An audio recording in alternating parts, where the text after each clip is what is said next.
ಸ್ನೇಹಿತರೆ ನಮಸ್ಕಾರ. ನೀವು ಈ ವಿಡಿಯೋದಲ್ಲಿ ನೋಡುತ್ತಿರುವ ಮೀನಿನ ಹೆಸರು ಆಂಗ್ಲರ್ ಫಿಶ್ ಅಂತ. ರೀಸೆಂಟಾಗಿ ಇದು ಸೋಷಿಯಲ್ ಮೀಡಿಯಾದಲ್ಲಿ ಎಲ್ಲ ಕಡೆ ವೈರಲ್ ಆಗುತ್ತಿದೆ. ಯಾಕೆ ಗೊತ್ತಾ ಸ್ನೇಹಿತರೆ?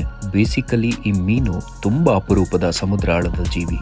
ಇದು ಸುಮಾರು 8,000ಗಳಷ್ಟು ಅಡಿಗಳ ಒಳಗೆ ಸಮುದ್ರದ ಗಾಢವಾದ ಕತ್ತಲೆಯಲ್ಲಿ ವಾಸ ಮಾಡುತ್ತದೆ. ಮತ್ತೆ ಈ ಮೀನು 5ರಿಂದ 6 ಕಿಲೋಮೀಟರ್ಗಳಷ್ಟು ಆಳದಲ್ಲಿ ಬದುಕುವ ಕಾರಣದಿಂದ ಇದು ಮನುಷ್ಯರಿಗೆ ಇದುವರೆಗೂ ಸಾಮಾನ್ಯವಾಗಿ ಸಮುದ್ರಗಳಲ್ಲಿ ಮೀನುಗಳು ಕಂಡಂತೆ ಇದು ಕಾಣುವುದಿಲ್ಲ. ಇದು ನೋಡಲಿಕ್ಕೆ ಸ್ವಲ್ಪ ವಿಕಾರವಾಗಿ ಕಾಣುತ್ತದೆ.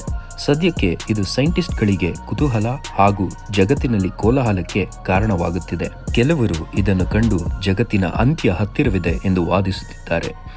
ಹಾಗೂ ಈ ಮೀನು ಸಮುದ್ರದ ಮೇಲ್ಮೈ ಬಂದ ಕೆಲವು ಗಂಟೆಗಳಲ್ಲೇ ಸಾವನ್ನಪ್ಪಿದೆ.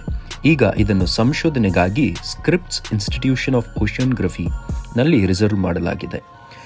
ಈ ಮೀನಿನ ಕಾಣಿಸಿಕೊಳ್ಳುವಿಕೆಯಿಂದ ಜಗತ್ತು ನಾಶವಾಗುತ್ತಾ? ಕಾಮೆಂಟ್ನಲ್ಲಿ ತಿಳಿಸಿ ಸ್ನೇಹಿತರೆ. ಧನ್ಯವಾದಗಳು.